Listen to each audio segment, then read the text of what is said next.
सब हमने अपने पॉलिटिकल डिस्ट्रिक्ट्स को बुलाया है और पॉलिटिकल ब्लॉक्स को to prepare ourselves for the village council elections.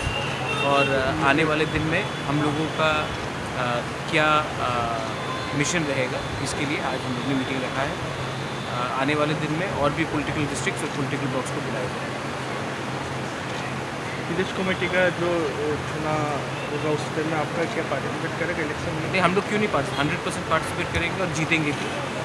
Village council election तभी हुआ जब हमारे लॉयर्स लोगों ने त्रिपुरा लॉयर्स कन्फेडरेशन ने जाकर ये केस फाइल किया हाई कोर्ट में, और हाई कोर्ट ने स्टेट गवर्नमेंट के व्यू से अलग हट के उन्होंने डायरेक्ट किया है कि ये इलेक्शन नवंबर पहले हफ्ते तक ख़त्म हो जाना चाहिए, मतलब कि अक्टूबर में शुरू होना चाहिए और नवंबर फर्स्ट वीक तक पूरा ख़त्म हो जाना चाहिए। अब स्टेट गवर्नमेंट को कंप्लाई करना पड़ेगा, तो मुझे लगता है कि इलेक्शन अक्टूबर में हो जाना चाहिए और नवंबर तक पूरा रिजल्ट भी आ जाना चाहिए।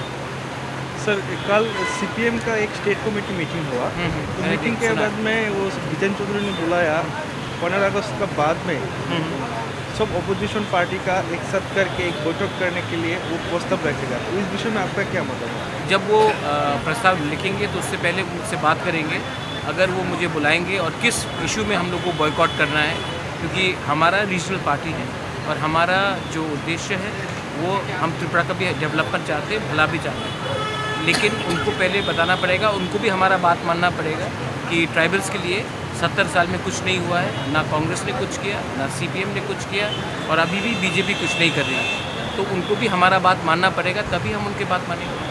बैठक में जाएगा क्या आप लोग को? आप पार्टी को इन्वाइट करने के बाद आप लोग जाएगा क्या? पहले इनको इन्वाइट करने दीजिए, पहले वो इन्वाइट करें तभी हम लोग बात करेंगे। अभी तक तो इन्विटेशन मैंने थ्रू मीडिया सुना है, पर्सनली नहीं सुना।